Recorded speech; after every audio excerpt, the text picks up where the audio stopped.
Lately, there are so much negativity ang nababasa natin sa mga post ng mga kababayan natin when it terms to Immigration Canada, sa estado ngayon ng mga kababayan natin dito sa Canada and even in the US.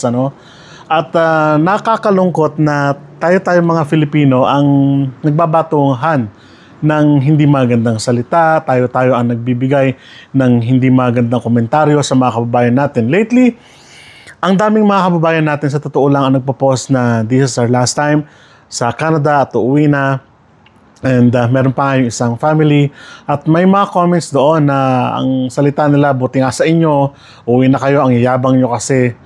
Nakakalungkot naman na isipin na ang isang family ay uuwi na, it's because wala na silang estado dito sa Canada. O may mga kababayan tayo na nagpo-post na nagbibilang ng araw na lang kung kailan sila, masasabi natin na hanggang kailan na lang talaga yung ilalagay nila dito sa Canada. Ako personally, marami akong kilala na mga kababayan natin na sinasabi nila sa akin na may mga kamag-anak din sila sa gawin ng Alberta, sa gawin dito rin sa Saskatchewan, na last month na nila yon, hanggang next year na lang sila, at kung hindi pa magbabago yung Immigration Canada sa kasalukuyan ay medyo medyo talagang tagil na lang yung kanilang papel.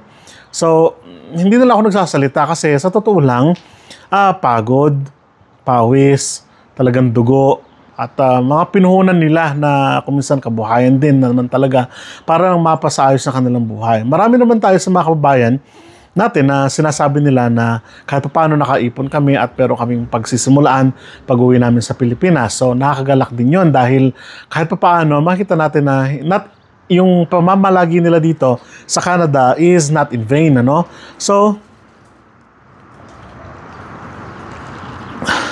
para sa mga kababayan natin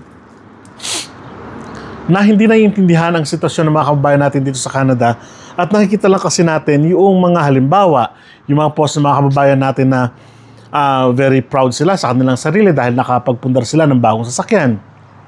Very proud sila dahil kahit paano nakabili sila ng mamahaling wallet, nakabili ng mamahaling sapatos, inilinya nila. And I think, for me, sabi ko nga, ako, hindi ko alam yung kaisipan ninyo pero para sa akin, yung mga ganong sitwasyon, maaaring sabihin natin na dahil wala sila noon, mahirap nilang makamtan yung mga ganong bagay nung mga nasa Pilipinas sila. Ganon din ako, Kasi yun ang damdamin ko rin at yun din ang karanasan ko na mahirap para sa aming family. Halimbawa, baka pundar ng sasakyan, ng bahay at lupa, mahirap sa amin talaga. Kahit na sabi ko sa inyo, nasa gobyerno ako dati. But, tinitignan ko yung mga bagay na yun na mga kababayan natin nagpo-post sa kanilang travel, nagpo-post sa kanilang mga achievements sa buhay. For me, it's not bragging. It's not boasting. But, rather, ang nakikita ko doon, this is a celebration of their life, This is a celebration, yung mga na-achieve nila sa buhay. Kaya sa mga kababayan natin na hindi nakaintindi yung talagang sitwasyon ng mga kababayan natin dito sa Pilipinas, at ang mahirap pa nga dito, kahit na yung mga kababayan natin, kung minsan na nandito na sa Canada ay, ano ba yan, yabang-yabang naman ito, parang gano'n, wala nang ibang may post kundi yung mga nabili, yung mga something like that. Hindi ko alam, But rather, na bakit hindi na lang natin ipag-pray yung mga bagay na gano'n na, sana dumating sa buhay na mas magkaroon pa sana ng celebration sa buhay. Halimbawa, yung kababayan natin na nag-post ng kanyang Louis Vuitton na wallet, ng kanyang Louis Vuitton na sapatos, and so on, ng iba't ibang Kate Spade na wallet para sa kanyang asawa. Sa totoo lang, yung mga bagay na ganito is a celebration. Halimbawa, lalong-lalo na sabi ko nga, marami tayong mga kababayan, isa na ako doon, na nanggaling sa Pilipinas sa talagang wala rin naman talaga. Sabi natin, this is a celebration. Pero bakit? Pero bakit yung mga artista, yung mga kilala doon sa Pilipinas, well, siguro, kilala talaga yun talaga siguro ang platform nila, Wala naman tayo naririnig na mga ganun ang yabang naman ito. Meron din, pero mas malala kasi sa, sa mundo ng mga nagtatrabaho, yung, kumbaga, akong sabihin, pero crab mentality, parang ganon. Yun ang naging mentality ng mga kababayan natin na yung pag nakita kasi yung kababayan natin na umaangat sa buhay ay medyo iba na ang tingin ng mga kababayan natin doon sa mga kababayan natin na umaangat ang buhay, parang ganon, no? So, tanggalin na po natin siguro. Hindi ko nilalahat. Hindi ko, may mga kababayan tayo talagang ina-appraise o kaya naman ay sinaselebrate yung celebrations ng iba, no? Meron pa nga isang post sa basa ko na tungkol doon sa ipinost ata ng isang kababayan natin tungkol doon sa kanyang monthly utilities and bills, etc., etc. At yung mga kabayan natin, binomba siya ng mga negatibong siguro maluhos. Ang sabi ng mga kabayan natin sa comment section ay, ang yabang naman ni kabayan, siguro yung sasakyan ni kabayan, 2, siguro yung cellphone niya, 3, 2, mamahalin siguro maluho sa buhay, something like that. Sabi ko, ano man ito, napaka-toxic naman magbasa ng comments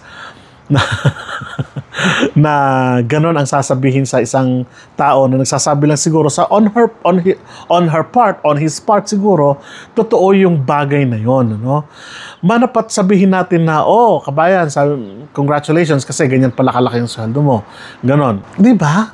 Ibig sabihin, gaano ba tayo ka-toxic sa buhay natin para mag-comment tayo ng mga ganong bagay? Gaano pa tayo ka-desperate, sabihin natin ganon, para mag-comment tayo ng mga masasakit na bagay laban sa mga kapwa natin, no? Manong i-celebrate na lang natin, no? Instead na sabihin natin ganon, i-congratulate na lang natin sila and then tapos, no? O kaya kung minsan stalker din yung mga kabayan, katulad ko rin, i-stalk ko rin sila kung minsan, ibig sabihin for good naman, ano? So, halimbawa, nag-post na gano'n, kaya pala, sabi kong gano'n, kasi yung bahay niya maganda, yung sasakyan niya ganito, meron naman talaga silang magandang trabaho pala, at on this age level, siguro, sabi ko, ay talagang magiging gano'n yung justify natin, no? Hindi lang basta tayo bato ng comment, bato ng kung ano-ano, para lang may masabi tayo sa social media, no? Sabi lang, yung mga sorry po, hindi po lahat. Pero ang sabi nung isang nag-comment, siguro yung mga matatanda na ito, sorry po mahal ko po kayo, mga old natin dito sa Canada and other, dito sa kapitbahay natin sa US and Europe din. Sabi nila, kasi matanda na kasi yan. Hindi nila, iba yung naranasan nila noong 1980s, 70s, 90s, iba yung naranasan natin yung 20s. Parang gano'n, no? So, gano'n yung naging usapan. Nakakainis, nakakatuwa yung mga balitaktakan doon sa comment, no? And aside from that, political divided kasi tayo. Mabanggit lang yung Duterte, mabanggit lang yung Bongbong, mabanggit lang yung mga Dilawan, mga Putian, mga Itiman, kung ano-ano pa mga kulay-kulay yan dyan, nagbabalitaktakan na tayo. Well, freedom of speech, but we have to be responsible naman po sana sa mga sinasabi natin, ano? Kung halimbawa, nag-post yung kababayan natin ng ganun, well, sabi natin, hindi natin kasi may kanya-kanya tayong kaisipan, ano? Ito lang sa may mga gustong umunawa at makakaunawa, no? Na kung nag-post ng gano'n yung kabayan natin, di congratulate mo lang, yung kaisipan niya, di hayaan mo lang, hindi yung lalabanan mo pa kung ano, o kaya naman educate them, no? Kung ano yung dapat mo ma-share, hindi yung bobombahin mo ng masakit na salita, na hindi magandang salita, parang gano'n, para lang may masabi ka.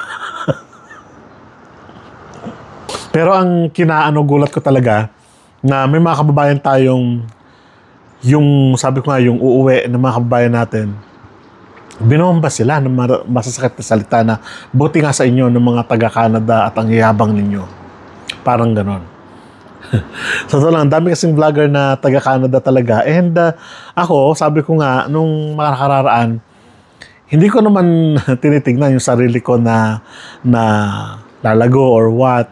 Nagsishare lang ako ng mga ideas sa mga kababayan natin na kung sino lang gustong makinig, that's fine, no? Ang sa akin lang ay makishare ko din yung nalalaman ko din. Kung mali, edi tama ninyo. Kung tama at gusto nyo kunin, edi kunin nyo. Ganun lang naman po yan kasimple, no? So, ang ibig ko lang pong sabihin dito na maging maging positive doon tayo na hindi tayo makakasakit ng kapwa natin, no? Ang sabi pa nga doon sa isang comment doon, yung mga kababayan natin kapag nandiyan na sa Pilipinas hindi na pumapansin. Alam ba natin kung bakit hindi pumapansin? Maaring nahihiya, maaring reserve lang yung tao, o kaya naman maaring talagang mahiyain yung nature ng tao, o kaya naman ay talagang bago at nahihiya, hindi talaga yun yung nature niya na talagang nakipag-usap, no? baka iba yung nature niya. So, unawain na lang po natin kung bakit hindi sila nakapag-usap. But it really doesn't mean na mayayabang, isnabero, or what, no? Ang mga ibang lahi, nasyon, ganun din po sila dito, no? Hindi naman lahat ng Como Filipino, papasin, hi! Masasalubong mo, hi! Hindi naman lahat. Not all the time, not all your seconds ay ganun ang gagawin mo, di po ba? So, ang sa akin na po dito, lawakan po natin yung pangunawa natin bilang mga kabayan natin dito sa Canada, no? Hindi mo na kailangan sabihin, nanggaling ako sa Vancouver, yung mga tao dyan ay isnabero, at nandito na ako ngayon sa isang island na kung saan ay peaceful na ako. Konti lang kami mga Filipino, dumarami na, pero nagkakakilalan. Well and good kung gano'n, ano? Pero you don't have to say na, yung mga taga nandyan sa malalaking syudad, ay nanggaling ako dyan sa Regina, yung mga Filipino dyan sa Regina hindi namamansin, parang you don't need to say that, no? Kasi iba't ibang pagkakataon, iba't ibang tao, iba't ibang instances yung yung nararanasan natin, no? So toxic na mga Filipino, meron tayo niyan, at maniniwala ako na mas marami pa rin yung mga kababayan natin na iniisip ang kapakanan ng kapwa natin ng mga kababayan natin, no? So, sa mga kababayan natin na uuwi dahil nawalan ng status, my prayers are on you na makahanap kayo agad ng ibalik uli kayo dito sa Canada para magkaroon kayo ng continuation na makakasama kami, makasama namin kayo dito sa Canada, and dalangin din talaga natin na makakuha kayo ng permanent residency ninyo for your future and for your family, no? So, sa mga kabayan naman natin na toxic mag-isip, ay let's pray, and tingnan na lang natin, makiselebrate na lang po tayo sa mga kababayan natin na nagsa-celebrate. Kung ipinopost man nila yung picture, achievement nila sa buhay, sa Facebook, sa YouTube, whatever, let's pray for them and let's celebrate with them na lang po, no? Throw a positive, encouraging words to others. So maraming salamat po at kita-kita po tayo sa mga susunod na vlog. Cheers! Paalam!